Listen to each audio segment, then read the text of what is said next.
Now, we've got one last game to decide here, and this one is a doozy. It's a tough one, and it's the Monday night game.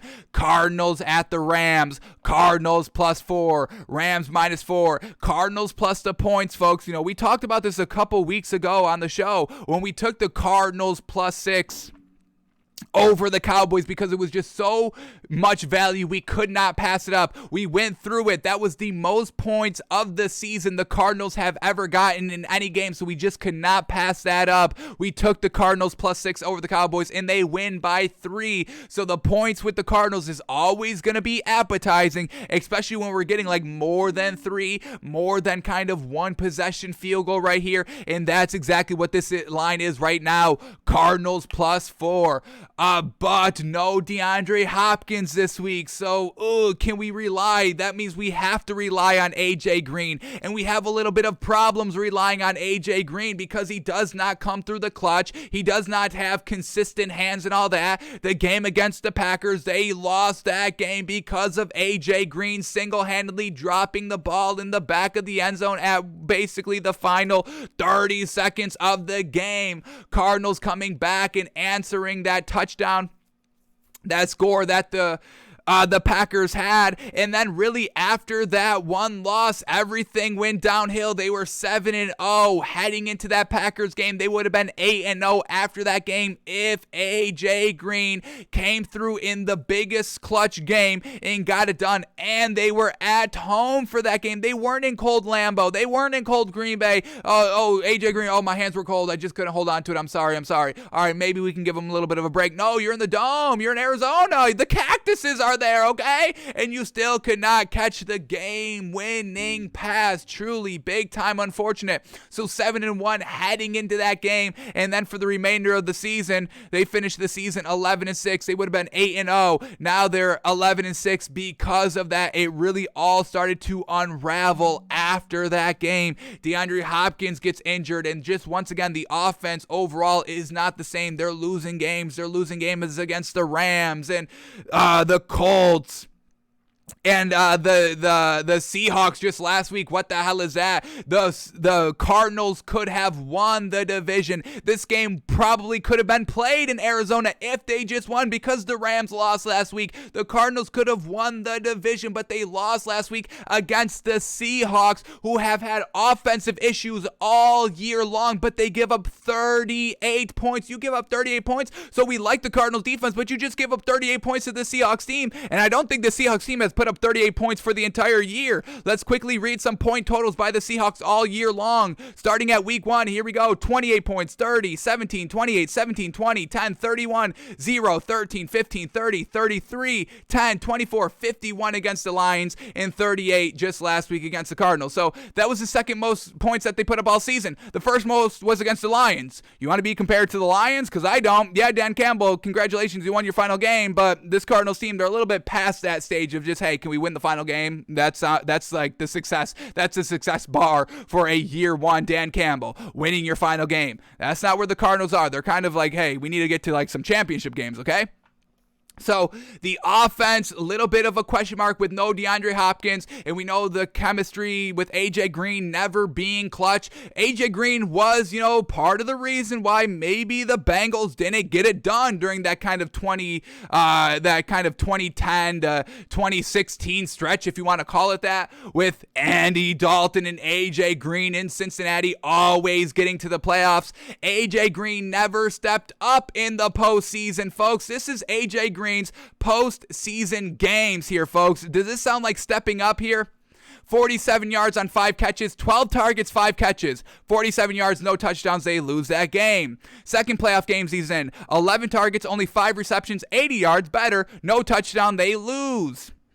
The following year, 9 targets, only 3 receptions for 34 yards, no touchdowns. Do you see this disastrous catch percentage here? 41%, 45%, 33 catch percentage. That's absolutely atrocious.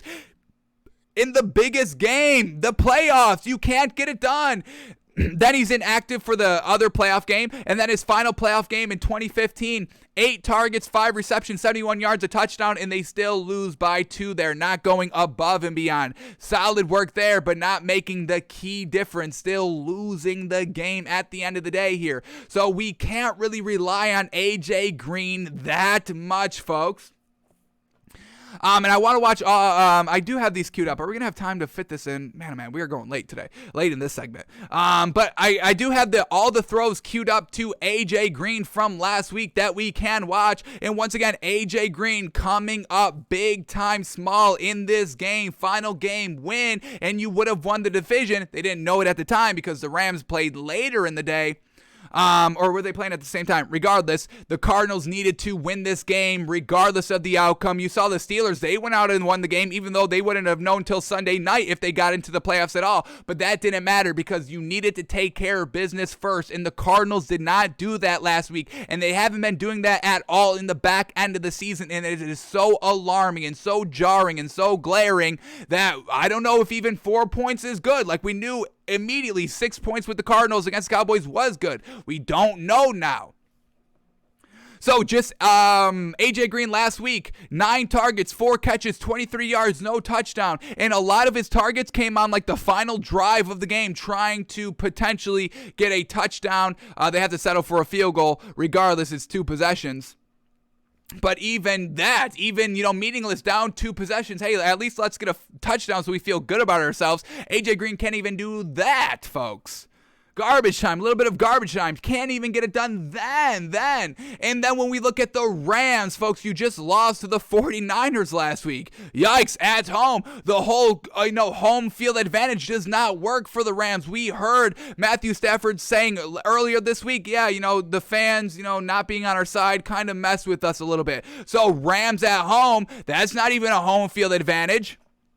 We get Matthew Stafford not being able to clutch it up here. We're going to watch the final drive here by the Rams. Can't get it done in overtime. 49ers score a field goal. They got to go down and try to answer. They can't do anything. They go 7 plays, 13 yards in under a minute and can't move the ball. Throws an interception and game over. And then also you allow Jimmy Garoppolo to go down 83 yards in a minute to win the game. So we've got this dilemma, folks. Rams -4. Is that good value? Cardinals +4. Cardinals with points, man. That seems like appetizing, but can we rely on AJ Green? So let's quickly let the film decide. We're going to watch all of the targets between AJ Green and Kyler Murray. Then we're going to watch the Jimmy Garoppolo game-winning drive, the Jimmy Garoppolo overtime drive, and the Rams overtime drive. And we will go through it quickly, folks, okay?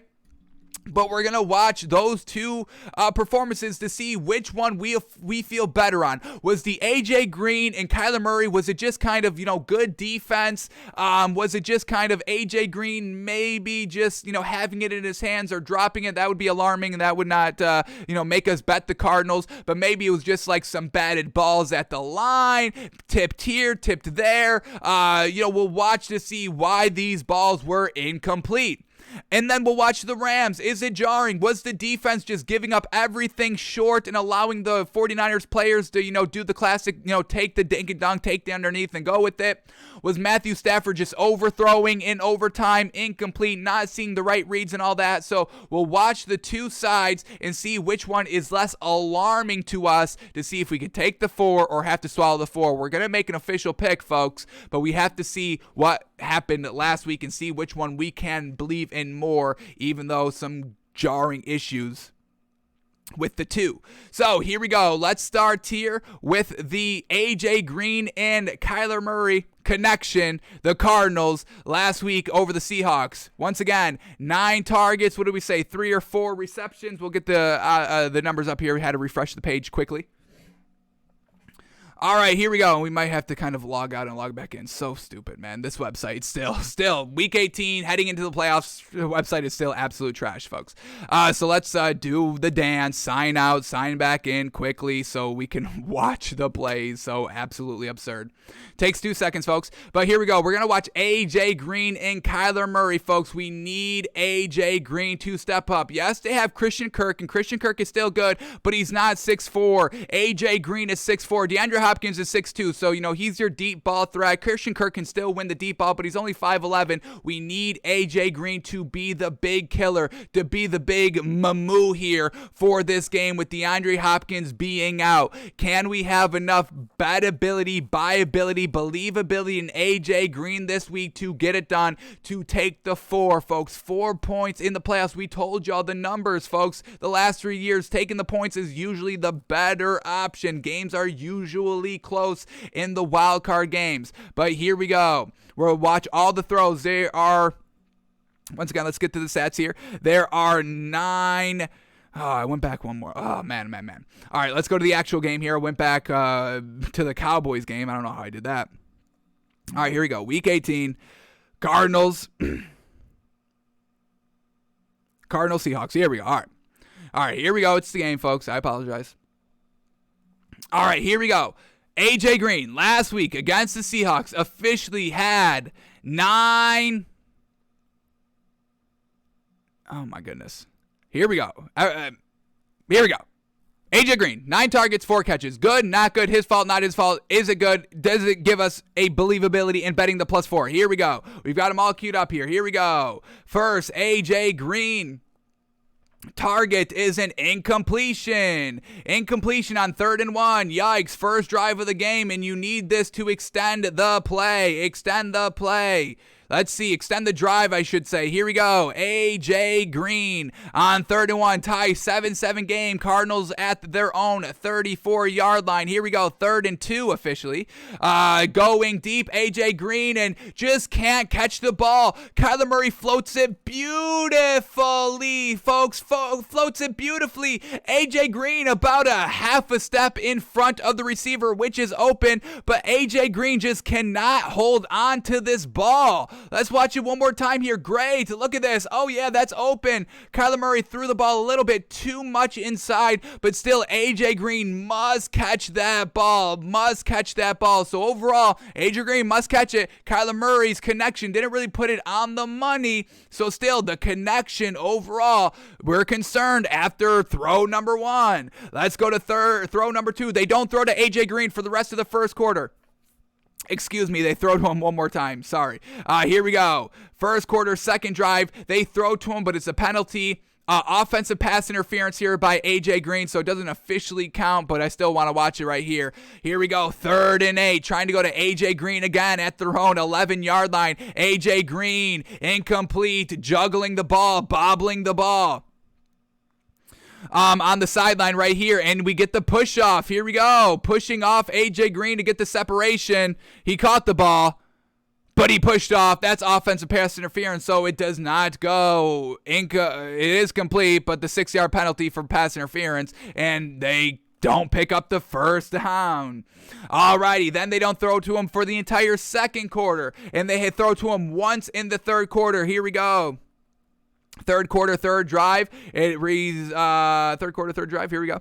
4:52. Here we go. A.J. Green on 3rd and 1 again. 3rd and 1. Clutch downs. Extend the drive. They're up 24-17. You're in control. Finish out the game. Close out the game. 3rd and 1. A.J. Green right through his hands. We got to take this one from the back angle. Let me see if I can bring it up from the end zone angle, because I think this one went right through his hands, diving through the ground. Can you look in the ball, please? Can you catch the mother-loving ball? Hopefully we get a great look from this angle. Here we go. Kyler Murray dropping back to pass. In there, I mean, just look at this, folks. Right through his hands.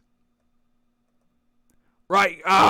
Just a little bit, maybe a little bit too out in front, but once again, going back to the connection, and still A.J. Green not having that kind of fantastic catch attribute like we know DeAndre Hopkins does. Last year, the Hail Murray, DeAndre Hopkins high pointing the ball. That's what he does. That's what we need A.J. Green to do. You're 6'4". You must make these kind of tougher catches. That is you. You're not a tier 1 wide receiver. We're not talking about, who's a tier 2 wide receiver in this league. I mean, Terry McLaurin, not quite I don't know, maybe he is A1, tier 1. But regardless, we're not talking about scrubs wide receivers. We're talking like a DeAndre Hopkins. A.J. Green in his prime was fantastic, folks. He was a DeAndre Hopkins. He was a Devontae Adams, okay? But now with this Cardinals team, we've got nothing stepping up. He has not stepped up really once at all this season. And then here we go. They go to A.J. Green on this drive, fourth quarter, second drive. They go to this man like 1, 2, 3, 4, 5, 6 times. They go to this man 6 times when they need really a touchdown to make it a little bit more competitive. You're still down 2 possessions. But they go to this man like 6 times and get nothing good out of it, folks. So here we go. 1st and 10, the drive starter. Here we go. Let's bring this one back in the broadcast. Alrighty, here we go. Going to A.J. Green. Completion, incompletion, overthrow, no catch. Here we go. They're down 11 points, 27 to 38 here. Starting at their own 25-yard line, A.J. Green. This is just too simple. It's just an in route at the first down marker, and A.J. Green drops the ball. Still down 11 and incomplete, bringing up 2nd down. Then we get the following play. They go to this man back-to-back plays. This one is a completion. Let's see what this one looks like. Here we go. Same thing, 2nd and 10 from their own 25-yard line. Down 11, folks, with 4.5 minutes in the fourth quarter. This is just a dink down, 5-yard dink down. All right, nobody within 5 yards from him. He can catch the dink down. Congratulations, A.J. Green. Alrighty, then we get a couple of plays later on a 2nd and 1, pass incomplete. Once again, can't pick up the first down. Crucial, brutal drops here, incompletions. 2nd and 1 at midfield. Kyler Murray stepping up in the pocket, decides to throw it to A.J. Green last second, and incomplete right to him, and he cannot hold on to the ball. Incomplete. Here we go. Then they go to A.J. Green a couple of plays later. And why is this play not up here now? They don't. So do y'all see what I'm seeing about NFL Game Pass being absolutely trash? They leave up like the last 6 plays of this drive. So this is what we're getting from A.J. Green, folks. Nothing great. The final play is thrown to A.J. Green. We can't watch him, but we'll talk through him here. Here we go. Pass for no gain. 1st and goal at the 8, pass for no gain. 2nd and goal from the 8, pass incomplete to A.J. Green. Then they go to Zach Ertz. They get a penalty. We get 3rd and goal at the 18. They go back to Zach Ertz, and it's incomplete. Setting up a 4th and 18. That's why they have to settle for the field goal. So A.J. Green in the red zone. A.J. Green in the end zone. Can't get it done. A.J. Green for the rest of the game. Can't get it done. That's bad, folks. This is real bad. But is it worse than what the 49ers and Matthew Stafford allowed to happen here at the end of the game? So let's quickly run through the touchdown drive to tie up the game. We'll go through it quickly. Here we go. Let's set it up. Rams up 24-17. That's up 7, folks, at home. Looking good. 1.5 minutes left. 49ers with no timeouts. What did they give up? What did this Rams defense do here to allow Jimmy Garoppolo to win this game? Here we go. First play. They're not dinking and dunking. They're kind of striking 15 yards down the field. This isn't that they let everything underneath go. That was a nice strike by Jimmy Garoppolo to find a little bit of a soft spot over the middle of the field, a little bit deeper down the field. Alrighty, but now they keep going. Hurry up offense. Jimmy Garoppolo takes the check down underneath for only about 6 yards, maybe about 5 yards officially. Setting up 2nd down. Here we go. Once again, hurry up offense. They've got no timeouts, not working the boundaries, working the middle of the field here. Rams defense is railing a little bit. 2nd and 5, 50 seconds left. Here we go. Jimmy Garoppolo once again just fires the ball over the middle of the field to Deebo Samuel. Jalen Ramsey plays it a little bit too aggressive here. We see Jalen Ramsey just missing the tip here. You tip this ball, man, oh man, Jalen Ramsey. But the athleticism right there. And if this is A.J. Green, if Deebo Samuel's A.J. Green, this is going to be an incomplete pass right there. Luckily, number 19 for the 49ers, he takes it all the way to the 20-yard line. So a big old chunk play right there sets them up inside the red zone with now about 40 seconds left. You've got multiple opportunities to throw, so they really just gave up one big play because Jalen Ramsey was a little bit too aggressive on the play. Kind of stepped up a little bit too much when he should have been playing back a little bit. Once again, thinking that they were just going to take the underneath dink and dunks and bring it all the way down the field. And then here we go, a little high throw once again to Deebo Samuel. by Jimmy Garoppolo. That goes incomplete.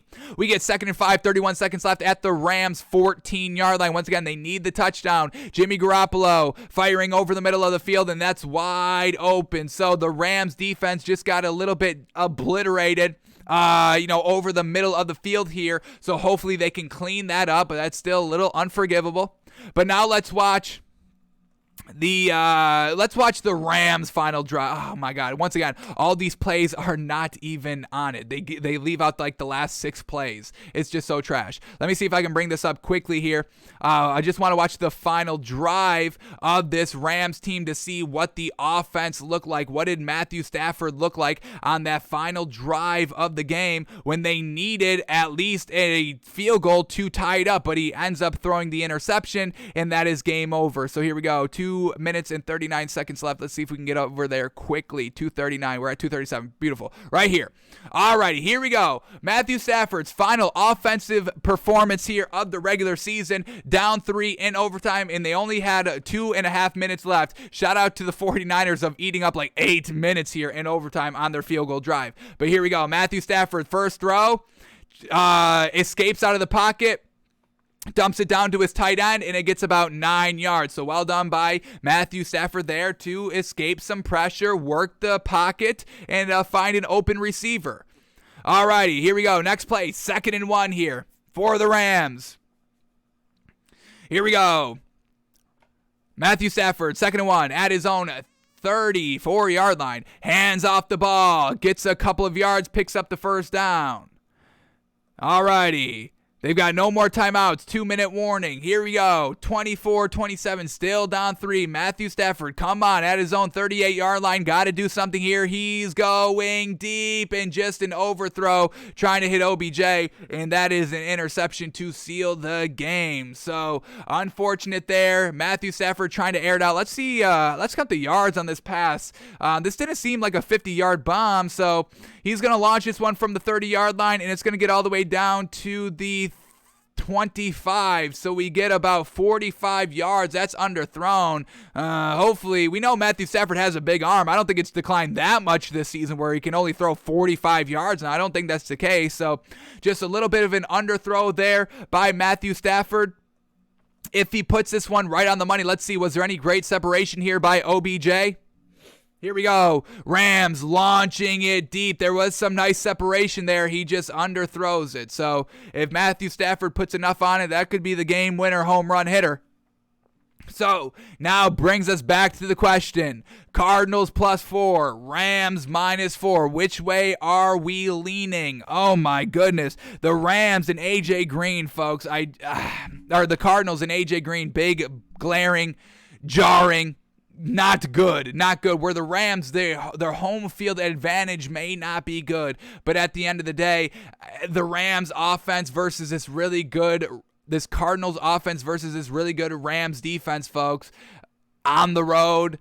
I know the Cardinals may travel well, but maybe this is a wake-up call for Rams fans to get in the stadium and pack the stadium, and maybe they got to pump some extra crowd noise in it to truly show the advantage. So I just cannot rely on AJ Green. He's never gotten it done in his career in the playoffs. Where Matthew Stafford, we don't know what he can do in the playoffs because we really haven't seen him in the playoffs. So Rams -4 here, I think is going to be our official pick. As I said that, let's quickly see Matthew Stafford's one playoff performance I believe he has, and see what he did quarterbacking in that one game. I know it's a loss because they did not ever win a playoff game, but I want to see his performance alone in his playoff game. Here we go. Matthew Stafford. He's gotten to 3 playoff games? Interesting.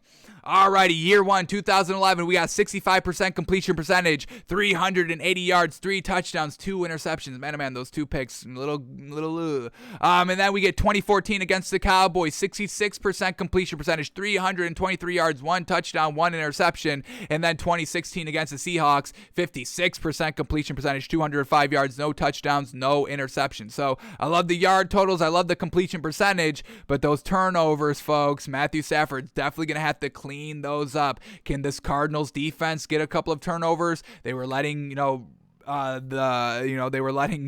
the Seahawks throw all over them. Russell Wilson, 38 points, no problem. So we are officially taking Rams -4 in this matchup, folks. It's unfortunate with this Cardinals team. Started off so strong, but no DeAndre Hopkins, having to rely on A.J. Green, having to try to overcome this great Rams defense is going to be real gosh dang tough, folks. Real gosh dang tough. Rams -4.